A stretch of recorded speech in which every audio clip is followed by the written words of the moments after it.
Hey, what's up, guys? Back with another video. How you all doing? Hi, guys. We said we'd come back to this, to be fair, because it was a good watch the last time, as fast-paced as it was. Yeah, I feel like I really need to concentrate and listen. Yeah, but this one about the Roman monarchy, so I imagine as well as being fast, it's going to be pretty fucking complicated as well. Great. I'm just as intimidated as you are, but... I feel like I'm doubly intimidated as you. At least you're like... I mean, we'll see what happens. Right, let's get into it.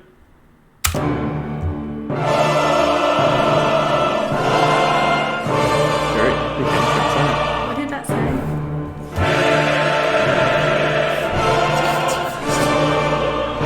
My mind don't work that way.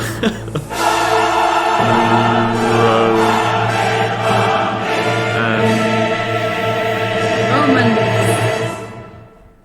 On the 14th of April, 753 BC, the dream of Rome first took form. After a lifetime of injustices, Romulus now stood as the last of his people and Rome's first king. His priority was to create the institutions from which the city could thrive. The monarchy would be assisted by the Roman Senate, assembled by all Trojan-descended Romans, now senators, set to guide and elect the kings of the city. Romulus pondered heavily on how he could make Rome better to live in than Troy, only to realize he had already done it, there being no woman in the city and all. For the gods invented woman to test the infinite patience of the Trojans, but the Romans were seemingly freed of that burden. Instantly, the news of paradise on earth spread through Italy. The previous kings from Alba Longa had put much effort into partially civilizing some of the local barbarians, and when those heard of the news, they immigrated by the thousands. Romulus was at first unsure what to do about them, especially how they brought their wives with them. His best friend, Hostus Hostilius, advised having them all killed. It was good advice, but he had another solution in mind. He divided the populations into two classes: the patricians, the original fathers of the nation, and the plebs, the masses made to work the farms, serve as fodder infantry, and the most feminine ones as Roman sex slaves. As for the women, they served as breeding cows to ensure the future generations. The true bisexual heaven. It was Rome's first golden age. It sounds like paradise, you can't lie.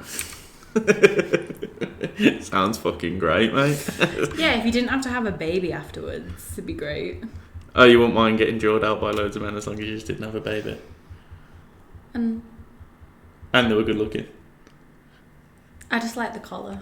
I really thought you were going to say cock then, you know. I just really like cock.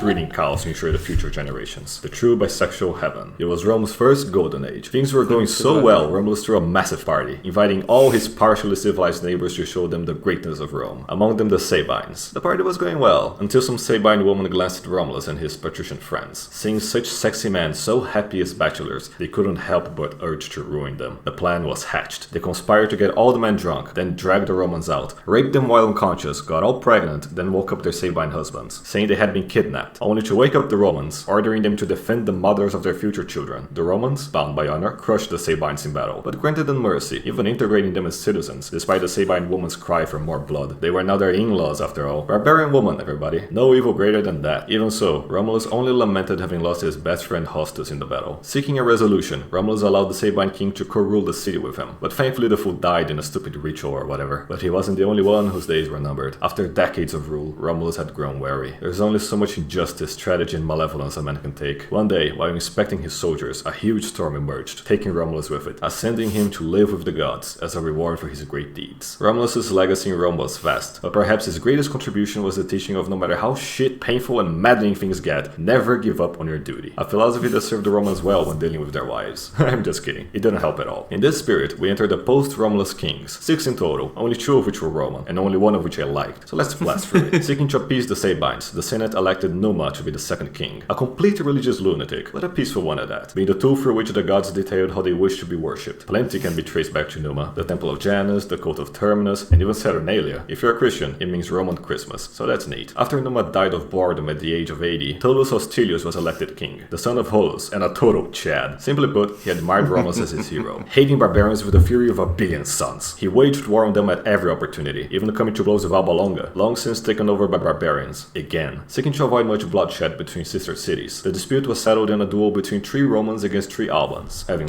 just to make sure you still... Because this is hard to keep up with. I'm trying. I feel like I either have to read or listen. I can't do both. Yeah, because the writing comes up so fast and you get so focused. But then it's like I'm trying to ignore the writing, but then I'll see like a certain word and then by the time I've looked over at it, it's gone. Yeah. I've managed to keep up so far, but this is no picnic, is it? No, This is it's more of difficult. a challenge than a reaction. It feels like. Yeah, and as well, like by the time I kind of have digested one bit, we're 2 bits in front, and I can't even like Yeah. It's like think of anything. how did we get here? Opportunity, even coming to blows with Alba Longa, long since taken over by barbarians, again. Seeking to avoid much bloodshed between sister cities, the dispute was settled in a duel between 3 Romans against 3 Albans. Having lost, Alba Longa was made a Roman vassal, a deal which the barbarian king immediately broke. Furious at the betrayal, Tullus personally led an invasion of the city, killing that barbarian king and ending his tyranny. Imitation really is the greatest form of flattery. Thankfully, he was also a pragmatist, taking the remaining non-barbarian population of Alba Longa and integrating it into Rome. Tullus would spend all his remaining years cleansing Italy of as many barbarians as he could, crushing Fidenae, Veii, and rebelling Sabines in battle, to his immense pleasure. Such was Tullus' hatred for barbarians, he forgot to provide the appropriate yearly offerings to Jupiter. For being far too focused in his bloodlust, Jupiter mortally struck Tullus with lightning. With his last words, Tullus lamented having forgotten his religious duties, and that he hadn't killed more barbarians. The 4th elected king was Ancus Marcius, grandson of Numa, and a proper admirer of his Trojan ancestors, managing to rescue some of their ancient lost manuscripts. With them, he kickstarted Rome's love for architectural wonders, his greatest achievement being the extension of Rome to the port city of Ostia, connected with a series of aqueducts. Bringing such prosperity to Rome, Ancus lowered... Aqueduct. Yeah, we've still, like, you'll be amazed at this. There's still some aqueducts in Britain from when the Romans were here. Obviously, they're just. Why were we talking about aqueducts the other day? I don't know what I remember us talking about them. Yeah, and I thought that's what actually. I'm not going to say it. Yeah, but there's still some aqueducts here from. Well, there's still quite a few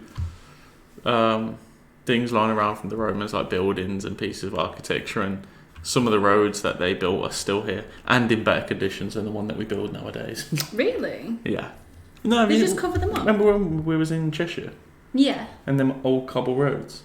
Oh, yeah. Yeah, But they would have been from Roman times. They were Roman made. I only know because there was a sign there that said these are Roman made. How are they Roman but they're in England? Because Romans invaded England and... Oh, yeah, okay, yeah. I feel like the whole Romans and stuff is just solely what happened in Rome. And I forget.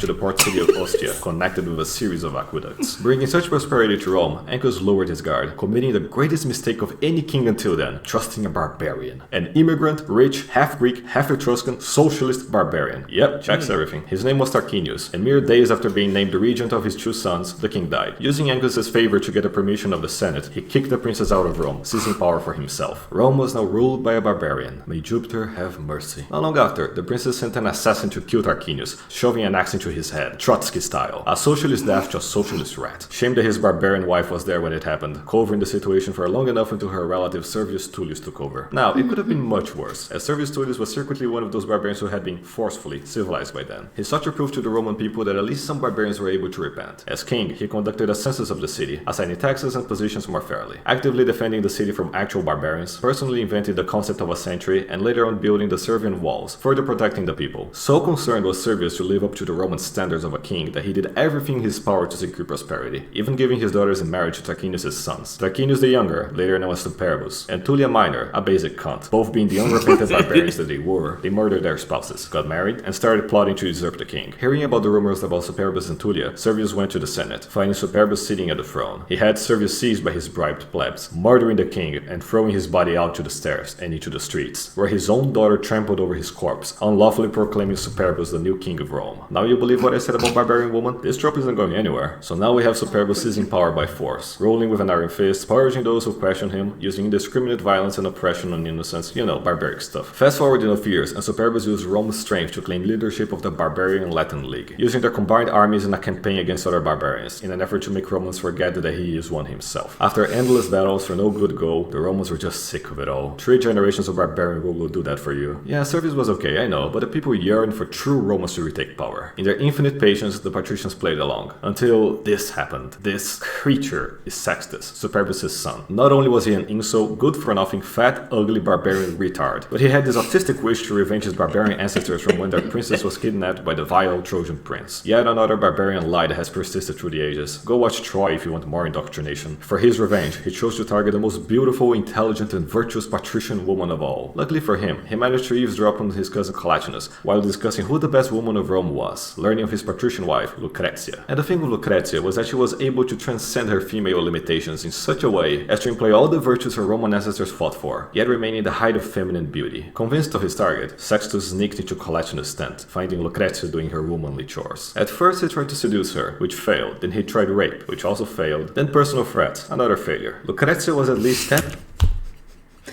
feel like all I've got from this so far that Romans were just really horny. Oh yeah, we've watched Spartacus. Well, yeah. But imagine having all that power.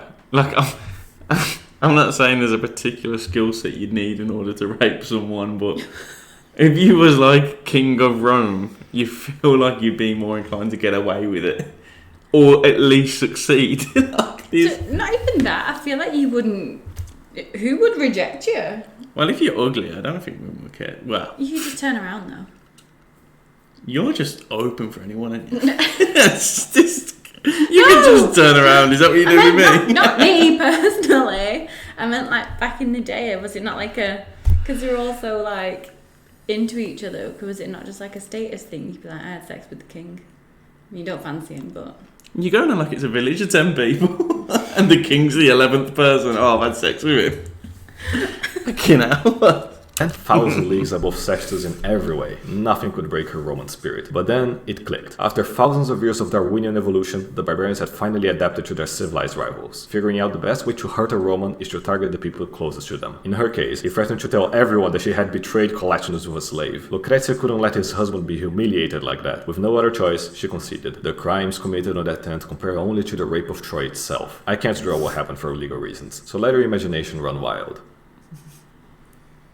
Ugh. The day after the act, Lucretia was a broken shadow of her former self, but only on the outside. Deep down, her fiery virtue still raged with a thirst for justice. Dressed in all black, she got in front of a crowd of her fellow Romans, giving the speech of her life about how Sextus had defiled her, ousting the unspeakable horrors she had suffered. As a final sacrifice, she sudoku'd herself for all to see, calling for the sons and daughters of Rome to rise and save their city, as she dropped dead to everyone's horror. The death of Rome's greatest woman enraged both patricians and plebs alike. United in revolt against the monarchy, they were led by what became known as the Zeroth Triumvirate. Collatinus, Lucretia's husband, Publius, a famous patrician, and none other than Lucius Brutus himself, then captain of the guard. Brutus personally led the revolt to the Senate, dragging the vile Sextus to the feet of the senators, telling them of the rape of Lucretia, the indignation of the people, and how the monarchy had been destroyed by barbarians. After years of concealed disgust, the senators unanimously agreed, proclaiming the end of the monarchy and the death penalty for the barbarian royal family. Now lacking a governing system, Brutus and the senators wisely agreed Romulus's wishes would be best fulfilled if Rome were to be led by meritocratic selection of patricians. And so the Roman Republic was born, the first and best democratic institution in history, led by the first two elected consuls, Brutus and Collatinus. Once news of the revolt reached Superbus, his army instantly defected, marching back home to join the Republic. Desperate to retain power, Superbus sent spies to Rome, disguised as ambassadors. They approached the senators, trying to bribe them for support, but the patricians denied their advances, reporting them immediately for bribery. Some barbarians say Brutus' own sons accepted the bribes, as if. Barbarian lies permeate society no matter the era. Now truly desperate, Superbus let his barbarian completely take him over, riding north to the Etruscan lands, promising the local hordes that if they followed him they would loot the greatest city on earth. Amassing a huge barbarian force, Superbus marched on Rome. Seeing the scale of the threat, Brutus wondered if Collatinus, being part barbarian, would come to betray the Republic. Recognizing his own weakness, Collatinus abdicated, going into exile, and having Publius take over from him as consul. At the Battle of Silva Arcia, Superbus' barbarian horde clashed against the Romans, their overwhelming numbers causing many casualties. Brutus, leading from the front, slaughtered countless savages, but being overwhelmed nonetheless. Seeing their commander sacrifice himself for Rome, the Romans pushed back, eventually routing the hordes and claiming victory. Superbus managed to escape, fleeing to the Latin League, gathering their hordes for yet another battle, only to be crushed a second time. He then fled to Cumae, where he finally died, thank the gods. Rome had once more been saved, but at the cost of some of its greatest heroes. As the consul, Publius, now Publicola, made sure to return Brutus' corpse to Rome, where they celebrated the victory with the first triumph of the Republic, proclaiming aloud Rome would never again be ruled by barbarians. Ah, if only. But all's well when it ends well, and when barbarians learn their place under the Roman boot. Next time, we'll retell the tales of the early Republic, legendary figures such as Cincinnatus, Camillus, Flavius, and Scipio. It will be fun, and oh so very bloody. I'll see you then, plebs. Ciao ciao.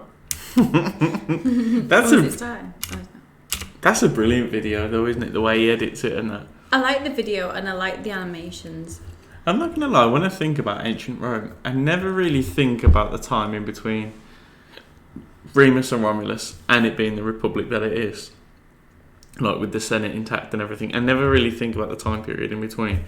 And I really don't think I knew any of that.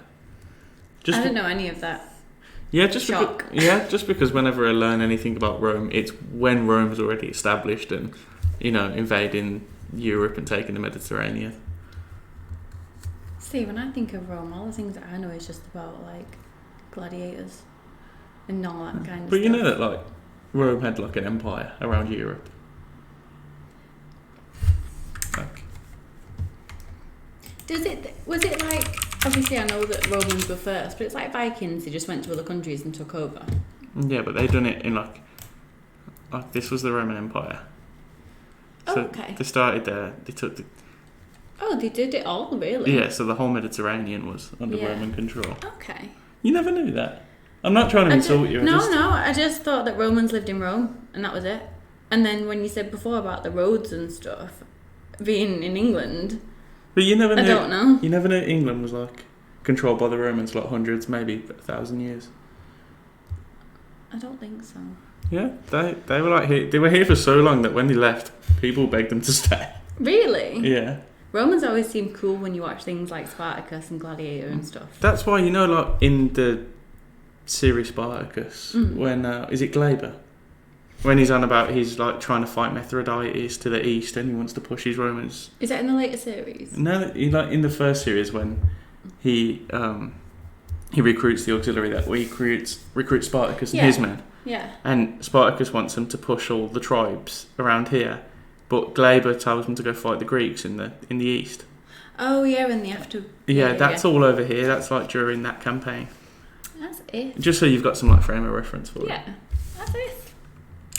I can't believe, like, I really don't want to seem like I'm insulting you, but I can't believe you don't know that. It's alright. I'm never going to be offended, babe. I'm not I don't know. top-notch intelligence. But we will get, I feel like we've just been having a conversation on our own for about 5 minutes, but we will get through all these. I think it's hard trying to fit everything in between this oversimplified and stand-up comedy. Do you know what? I feel like I could really get into this. It was hard the first half. But the second half, I felt like I was getting the hang of, like, following it. Well, people in the comments have been saying he gets, like, really, really good. Yeah, and he slows down a bit and stuff, I've seen. Yeah. That people have said, so. So, this is the third one, right? The Roman Republic. Okay, this is when we start getting into the things that... Okay, yeah.